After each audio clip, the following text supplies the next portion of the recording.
Le 10 avril 2026, environ 1,2 million d'électeurs djiboutiens sont appelés aux urnes pour élire leur prochain chef d'État parmi les deux candidats en lice. Africa 24 vous fait vivre les enjeux de ce scrutin.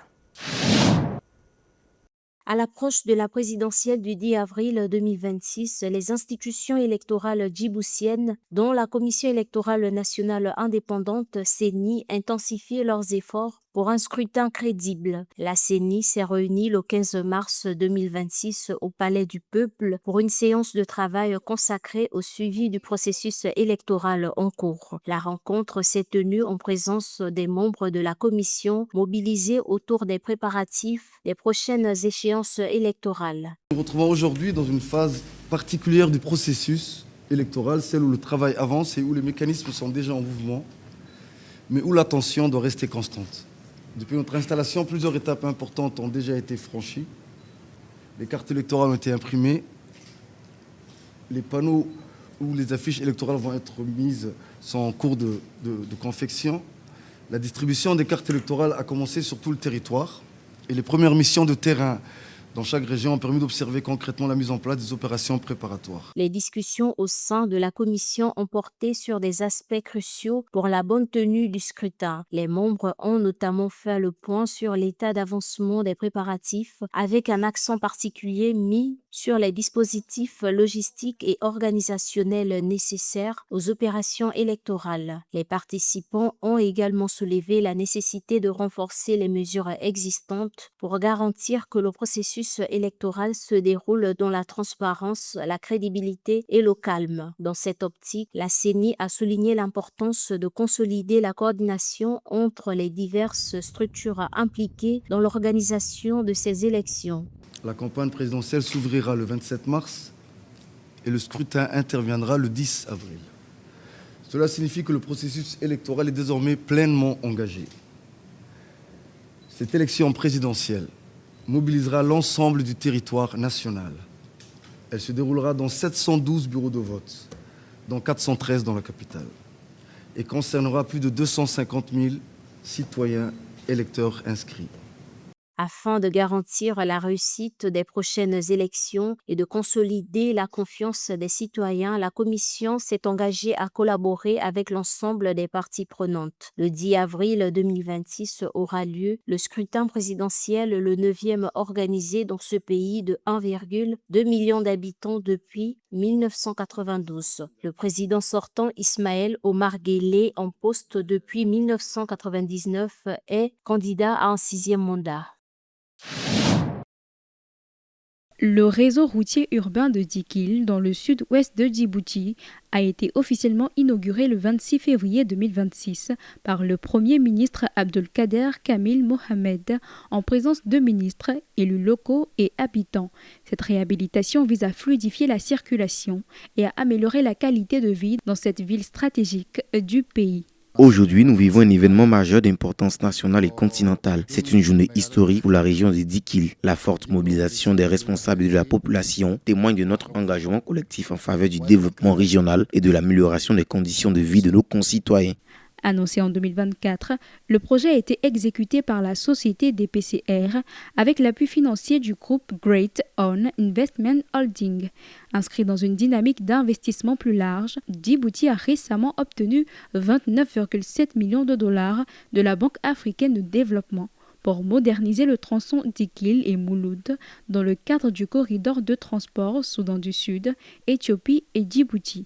Les travaux de voirie et réseaux divers menés en août et décembre 2024 ont réhabilité plusieurs axes stratégiques avec pour objectif de fluidifier le trafic, renforcer la sécurité et stimuler l'économie locale.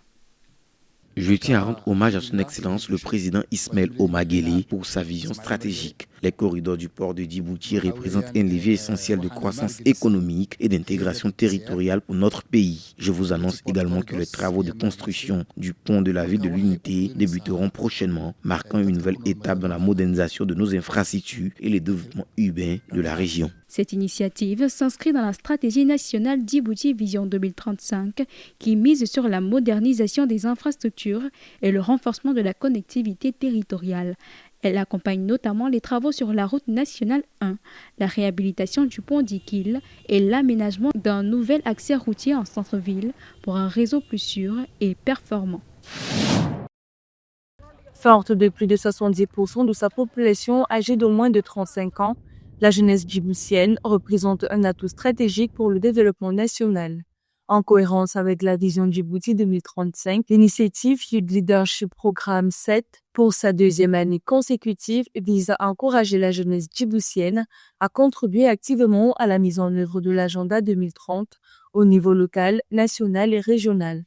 Il est de notre devoir de combattre le chômage, notamment chez les jeunes, qui demeure aujourd'hui une préoccupation majeure afin d'offrir à notre jeunesse des perspectives d'avenir, de valoriser leurs talents et de soutenir leurs initiatives. En s'impliquant dans l'élaboration et la mise en œuvre des politiques publiques, ce programme promeut des solutions inclusives et innovantes contribuant à l'atteinte des objectifs de développement durable à l'horizon 2030, dans le respect du principe « ne laisser personne de côté ». Le gouvernement a toujours fait de l'insertion de la jeunesse une priorité de son action politique. Le gouvernement mobilisera toute son énergie pour que le slogan « Un jeune, un emploi » ne doit pas être une simple vue d'esprit, mais se concrétise sur le terrain dans les faits et les actes.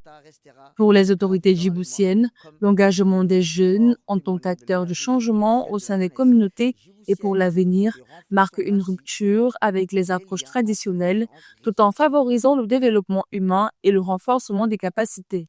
Cependant, la jeunesse des Djibouti reste confrontée à des défis majeurs, notamment l'insertion professionnelle, le chômage et un faible niveau de scolarisation.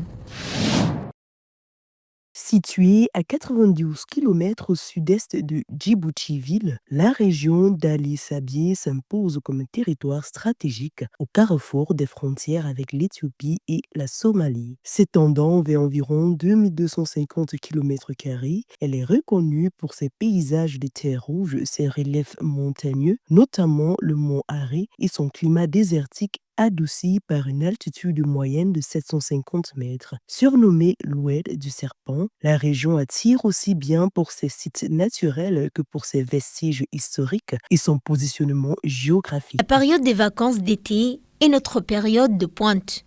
Nous fonctionnons à un rythme 2 à 3 fois supérieur à notre rythme habituel, en raison du nombre croissant de familles vivant ici qui envoient et reçoivent constamment de l'argent. Longtemps associé au transit ferroviaire, Ali Sabié connaît aujourd'hui une transformation économique notable. L'activité ne repose plus uniquement sur les rails, elle se diversifie, portée par l'essor de l'industrie extractive, notamment les cimenteries et les carrières, ainsi que par un entrepreneuriat local en pleine croissance. Pour plusieurs commerçants à Djibouti, cette évolution illustre une dynamique nouvelle qui renforce les opportunités et l'économie régionale. La région devient ainsi un véritable laboratoire de résilience et d'innovation. Le climat est idéal ces jours-ci avec des températures modérées qui offrent aux visiteurs une sensation de confort et de bien-être. On ne pouvait espérer mieux et cette douceur a contribué à attirer un grand nombre de visiteurs et de touristes locaux. Les locations de vacances connaissent également une demande croissante cette année. Mais au-delà des infrastructures, c'est son capital humain qui fait la force d'Ali Sabié. Ici, l'hospitalité est une culture, l'échange une tradition. Les habitants accompagnent la mutation avec détermination entre modernité et attachement aux racines. La région affirme ainsi progressivement son rôle de pilier du développement national. Symbole d'une Afrique en transition, où tradition et innovation avancent désormais ensemble avec confiance et résilience. Merci de votre fidélité. Retrouvez l'intégralité de ce journal de campagne présidentielle sur notre site web, sur l'application MyAfrica 24 ainsi que sur l'ensemble de nos réseaux de diffusion.